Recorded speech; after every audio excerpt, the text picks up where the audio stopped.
We got game time. Got Alanis Morissette.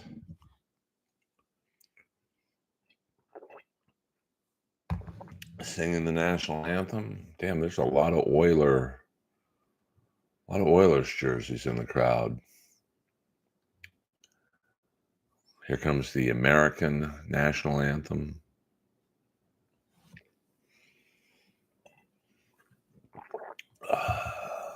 We got a ball game here. She looks pretty good. Kind of looks like Steven Tyler a little bit. Now we'll watch at least the first quarter together. And I'm wearing my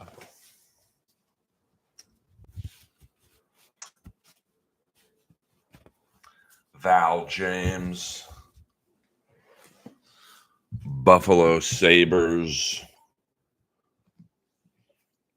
tribute shirt. Val James, of course, the first African American to play in the NHL. Willie O'Ree was the first African American Canadian. Let's just say I have a large t-shirt collection.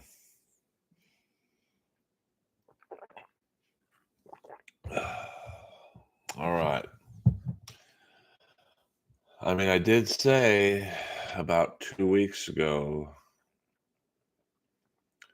this would be the Florida Panthers winning in 7.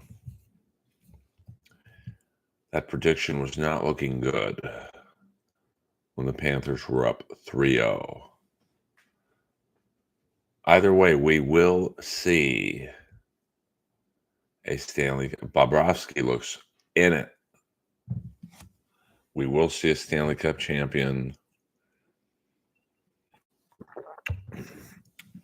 tonight.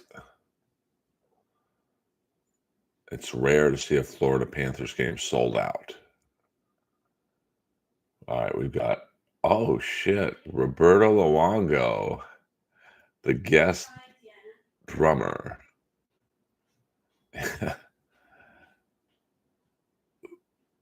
Certainly a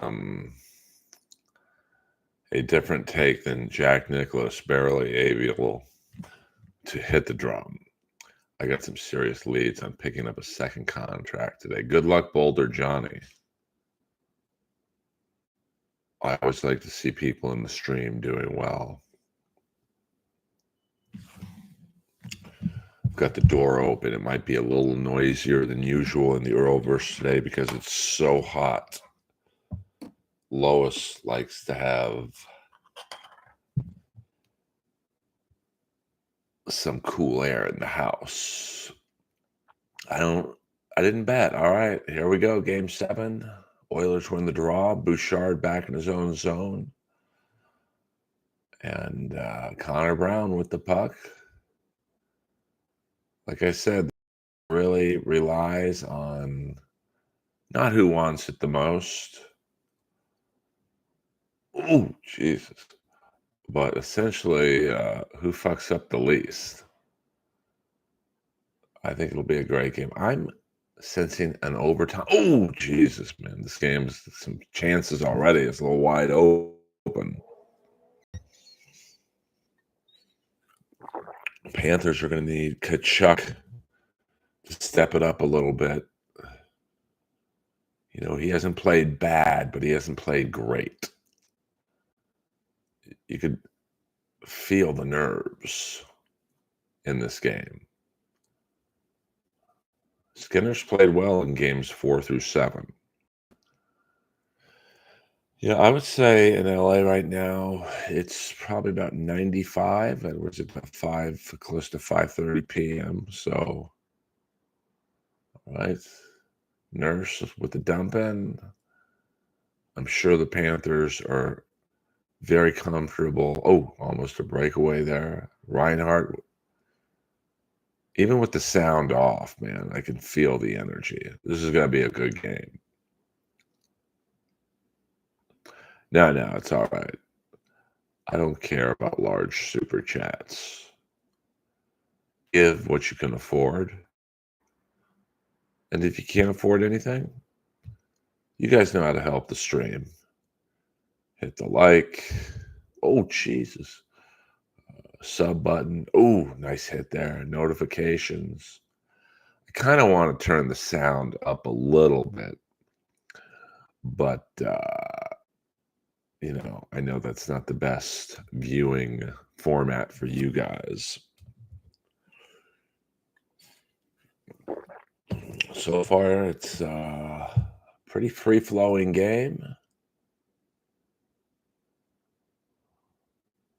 All right. Fogel getting in there. Uh-oh, Monador looks a little hurt. Montour, I'm sorry, not Monador. Montour. He's a free agent at the end of the season. Looks like the Edmonton Oilers are getting a penalty here. Fogel. But the Panther crowd looks, oh yeah, there's a bit of a cross check in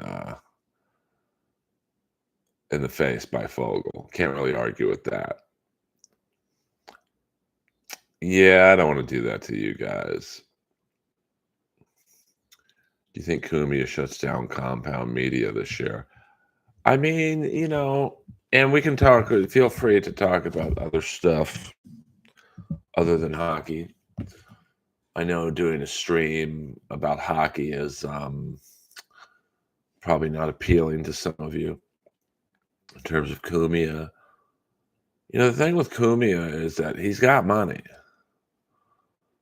So I think people wrongly assume that because he has money, he doesn't really care. But let me tell you something. People with money, they all have one thing in common. They don't like to lose money. So, and it's not like he's Howard Stern. He's not a billionaire. He's got a lot of money in the bank. But, I think that once he figures out how to run it from, where's he in North Carolina? Uh-oh, here we go again. Oilers are very good at shorthanded. He'll just do his own show, and people like Gino and Chrissy and whoever else is on his network. I don't really follow that network a lot. We'll have to do it on their own, and hopefully they've learned enough working for Cumia where they can work on their own. Now, a lot of people who've worked for Stern, and gone on after let them go or whatever, they've struggled. But, we'll see. I mean, I do. So, yes, I do. To answer your question, Dylan, I do think that Cumia will shut down at some point.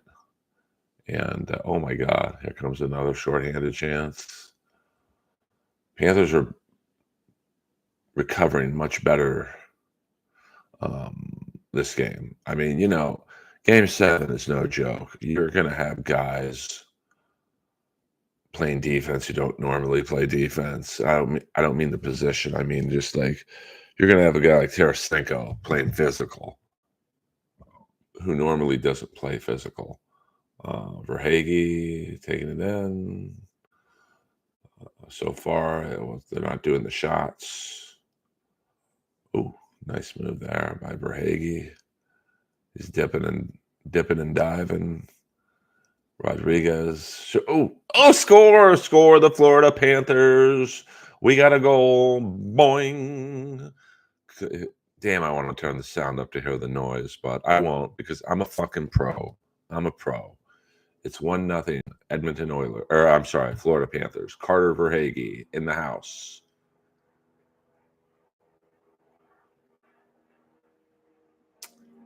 All right. I don't know if this was a power play goal or not. The power play might have just ended. That's a great tip in. Really, oh man, that's just a nice tip in. Nothing Skinner could have done there. Um, Perfect tip right between. It went 5 hole. I mean, that's nothing you can do about that. Um, so yeah, it'll be interesting to see what happens with the compound alumni. Um, I mean, it's.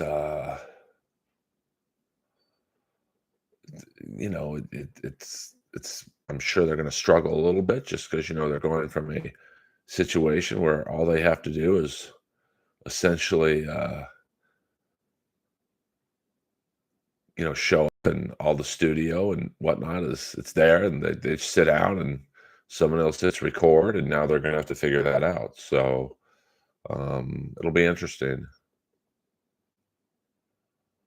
Yeah, I mean, I don't make enough money, unfortunately, to hire a producer, and that I'll compare myself to Kumia in this sense. Obviously, I don't have his money, but the Earlverse stream is doable because it really doesn't cost any money for me to do this stream. I mean, obviously, I spent I don't know, I think $300 on the new camera, uh, about 200 for the mic, couple wires. So, you know, to really get this stream going, it's. I mean, I guess you could say the iMac cost 1,500. I can't say I bought that. I can't say I bought the iMac solely for the stream, but this is a pretty low budget production. Now, if I ever started making super chat money and memberships and all that stuff on a Kevin Brennan level, I'd absolutely hire a producer to make it a little more technologically and visually appealing for you guys. But I don't think I have to worry about making Kevin Brennan type money at this juncture. I have noticed a bit of a bump in subscribers from the shorts of breakaway. Shit. All right. Janrock scored for the Edmonton Oilers. So we got a 1-1 game. Yeah, but I figure that you know, I know that visually this may not be the most appealing um, stream, but there's worse out there. Um, oh man, Bobrovsky almost had it. Um, that's the thing with this game. I don't think it's going to be a McDavid or a Barkov with the game winner. It's going to be someone like Verhage or Fogel. Like it's because there's too much tightness on the stars. All right. Ooh, Verhage's flying right now. Ooh, Barkov looks like he's hungry. I mean, it's pretty close game. It's you can tell. Even Bouchard is playing heavy. Oh Jesus. Um, Reinhardt's got to step it up a little bit for Florida. Sorry, let me read. Um,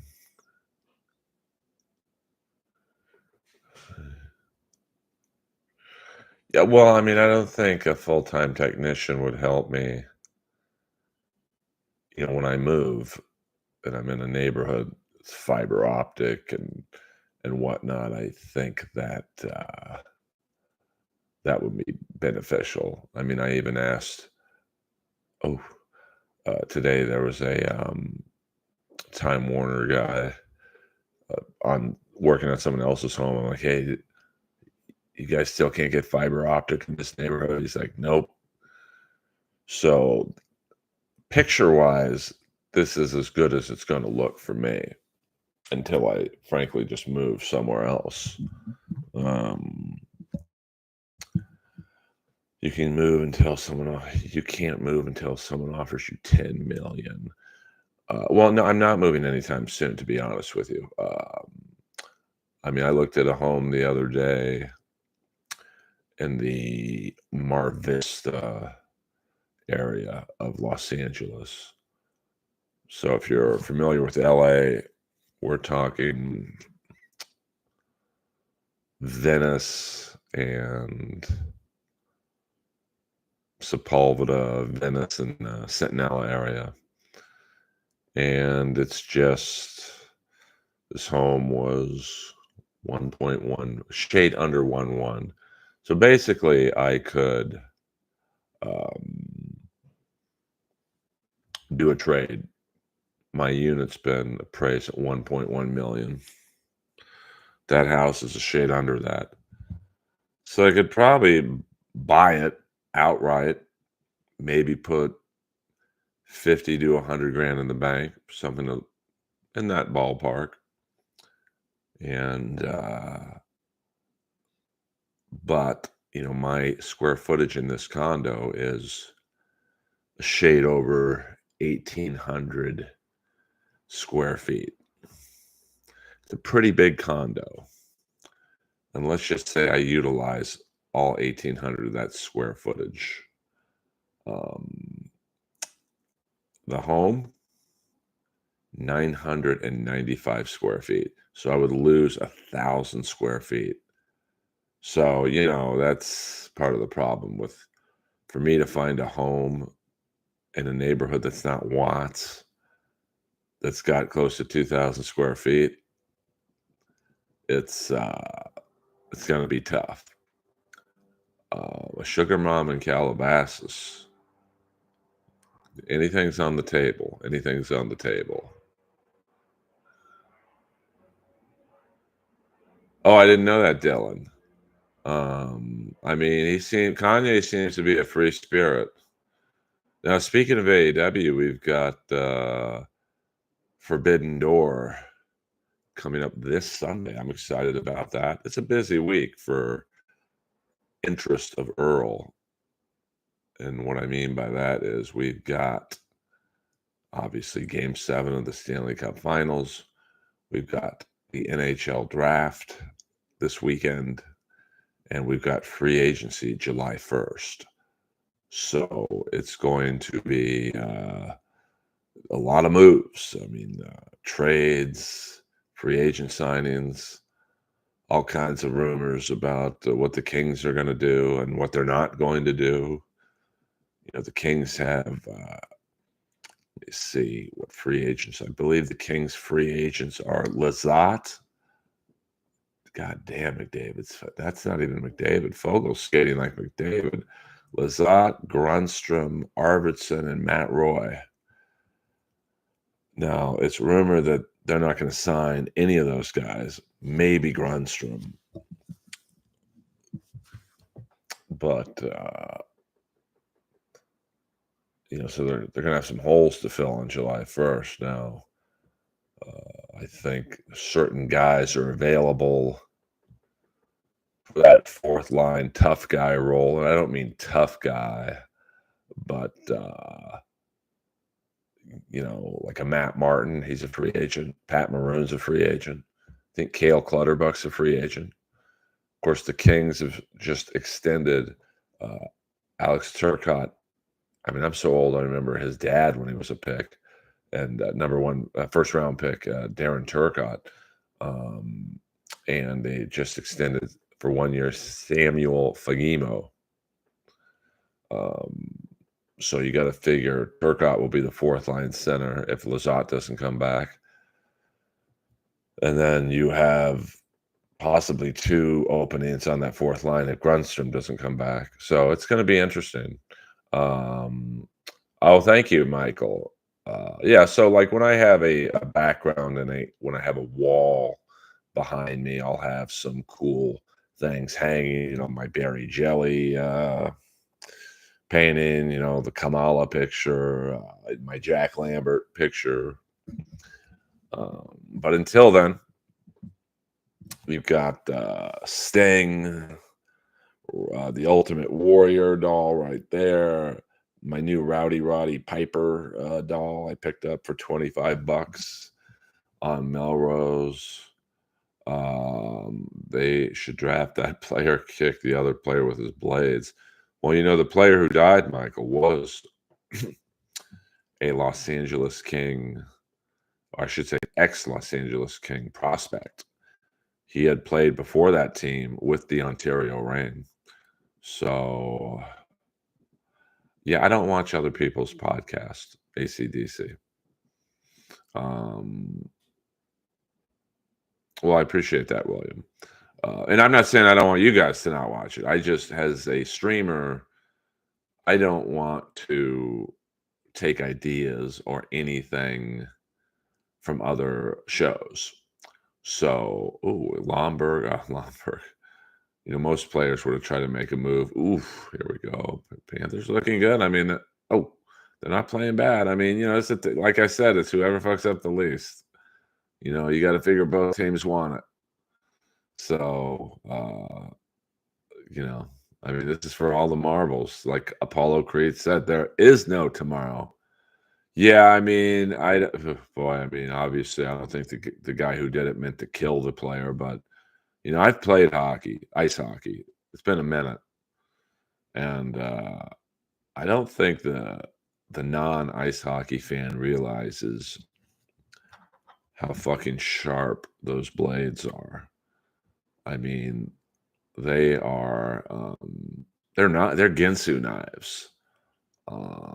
And hockey, they say baseball is a game of inches. So is hockey. I remember one time I played in a pickup league on Sunday nights. It was a wild group of guys. OJ's mailman, Robitaille would come out and fuck around with us. I was pretty wild to play pickup hockey with not just an NHL player, but a Hall of Fame NHL player. And like he literally was putting in 10% effort and was still the best player out there by a very large margin. I remember one time I ran him. I was, this is full testosterone Earl back then. I'm like, I'm going to run this guy. Guy plays in the NHL in the first line of the Kings. And I'm going to run the guy. And he saw me coming from 1,000 miles away. And he didn't even move. He just did like this. I can see it right now, like a matrix where he literally just went like that. And I went flying into the bench. I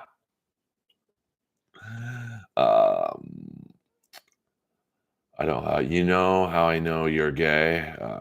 I don't. Why did he raise his legs so high, though? Oh, I mean, I think he meant to kick him. But I certainly don't think he meant to kill him. And I believe he's in jail right now. Well, unfortunately, the ray gun. That's a Steve Stevens merchandise. But, since I'm not the most well-known comic right now, I mean, that ray gun probably costs a fair amount of money to make. And then so I got to like charge double what it costs to make money on it. And I don't want to do that to fans. I mean, I might one day have a cool t-shirt or something, but I mean, that's something that, if the stream ever made like a decent amount of money, I would consider like having some merch, not a lot, but just some.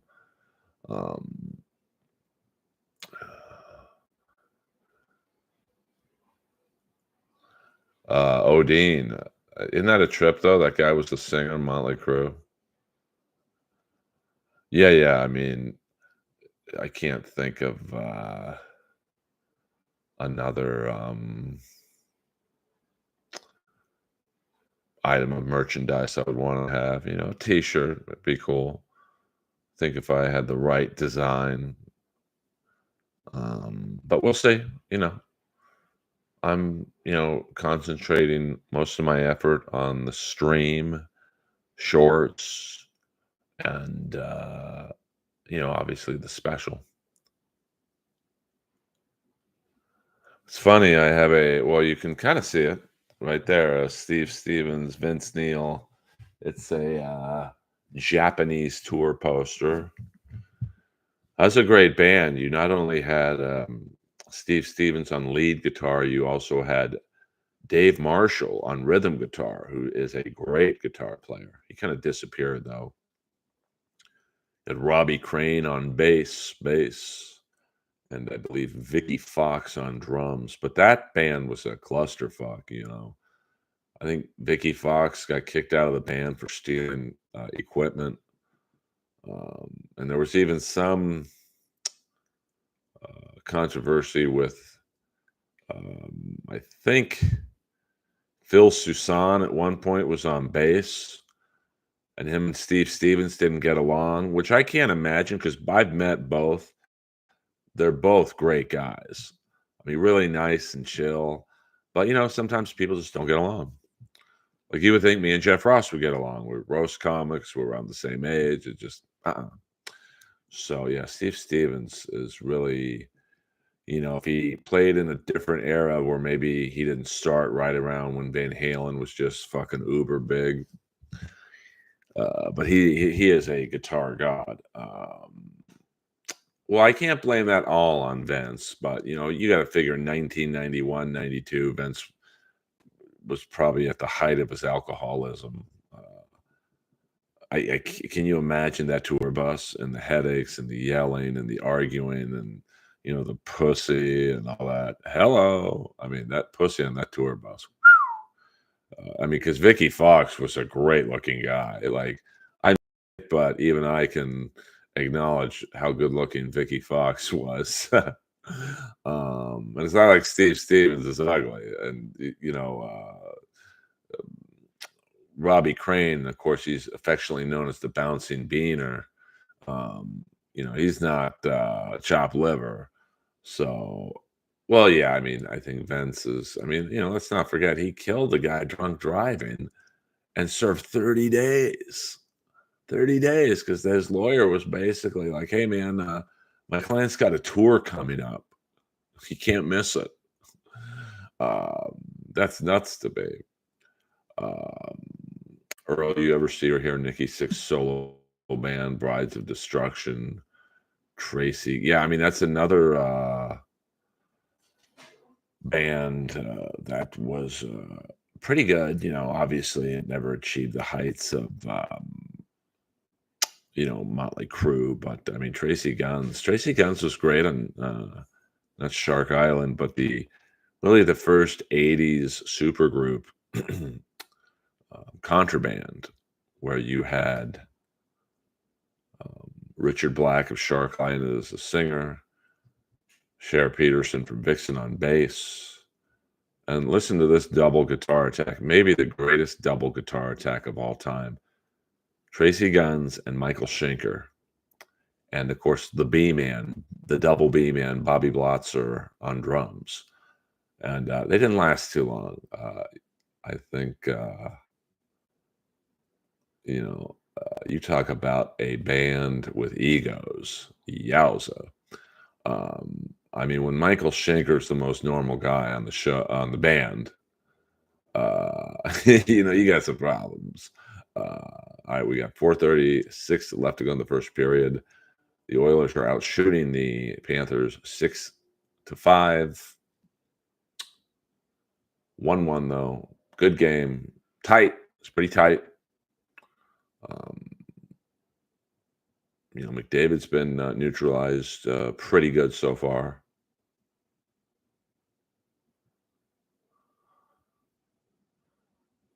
Do we have a penalty here? I think we do have a penalty. I think it's against number 55 of the Edmonton Oilers, but they're on a commercial right now. Uh, Ray DeVito killed comedy. He owes me 6 million. Hello. Wasn't Ginger from the Wild Hearts part of was DJ Ashman that? Or I'm not really. Yeah, Vince paid the family 6 million. I got a few family members I would let go for 6 million. Hello. Um, yeah, I mean that's crazy. That album is 20 years old today, and it's also Pierre-Luc Dubois' birthday today. Let's give Pierre-Luc Dubois a birthday. You could care less about hockey if Chicago Blackhawks aren't playing. Certainly understand that, AC/DC, but they're not going to be in the Stanley Cup Finals for a minute. I mean, Connor Bedard is good though. Like he is tiny. I don't know if he can maintain the NHL physicality, but he is a player for sure. Um, been watching any rock star biographies. No, I mean, I don't like to watch biographies when they're on A&E. You know, like they do the WWE one, but you could tell the WWE has their hands in it, so it's not really a true story. Um, I mean, I like the Vice documentaries because they go hard and they provide the viewer with both sides of a subject, or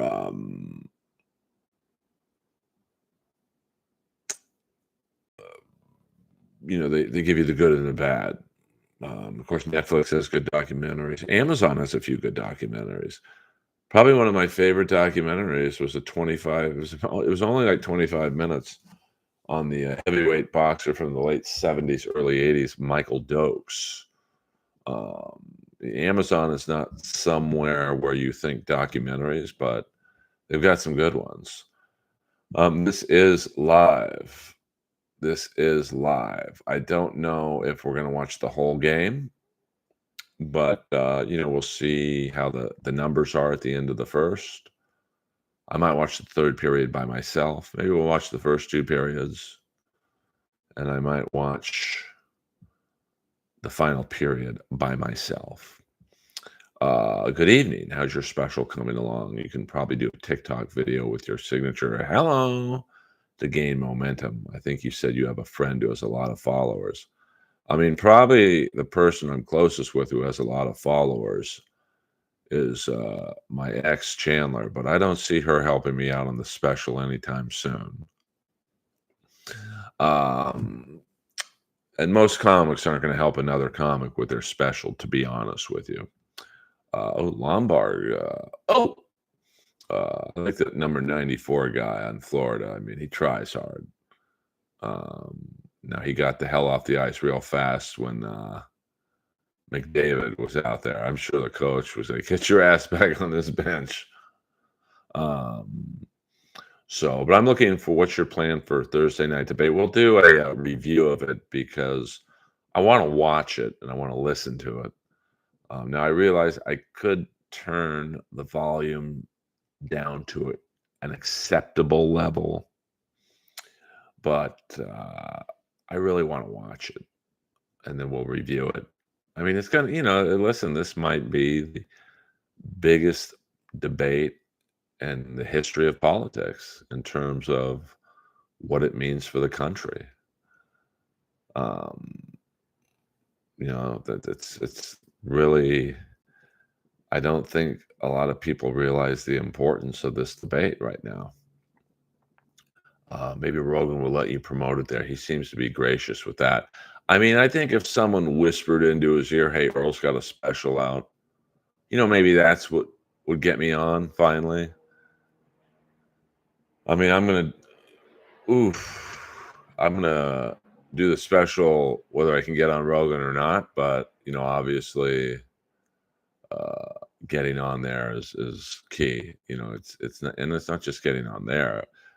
If you're releasing it on YouTube only, you have to get on the big podcast. You just have to. So getting on Bert's would be good. Anything Segura's on.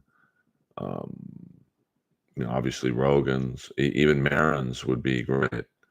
But with Maron, I've known him for years, and he hasn't even come close to asking me to be on it. So I'll just assume he doesn't have a lot of interest to talk to an older comic. But you know what? Ooh, Kachuk with a nice dipsy doodle there. Yeah, Red Band. I mean, uh, listen, I'm gonna when it's out, I'm going all in. Uh, I mean, Bill, I don't think. I mean, I don't know Bill that well. I'm kind of in the same boat with him as I am with Rogan, where every time they see me, they are very nice to me.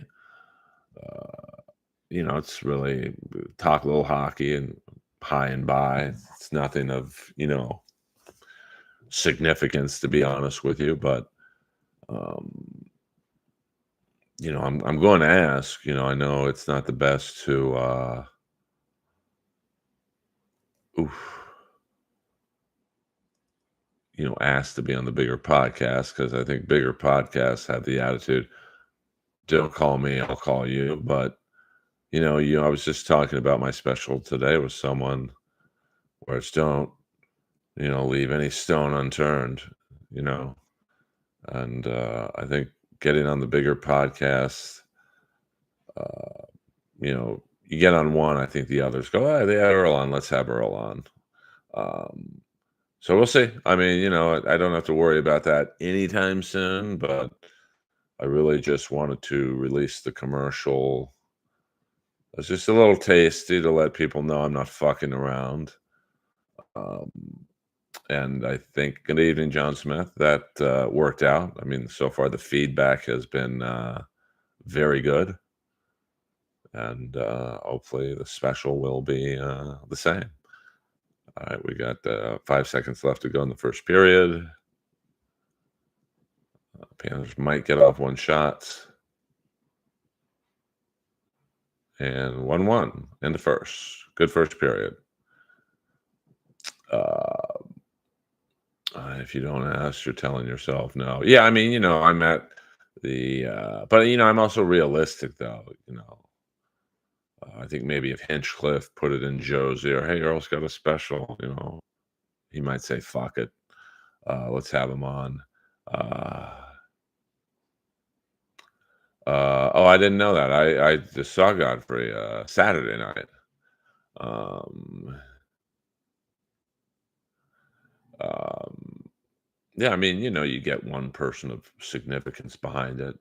Yeah, I would probably reach out to Russell Peters and go, hey, I'm doing a special. Can you maybe talk to Joe or whoever? Um, so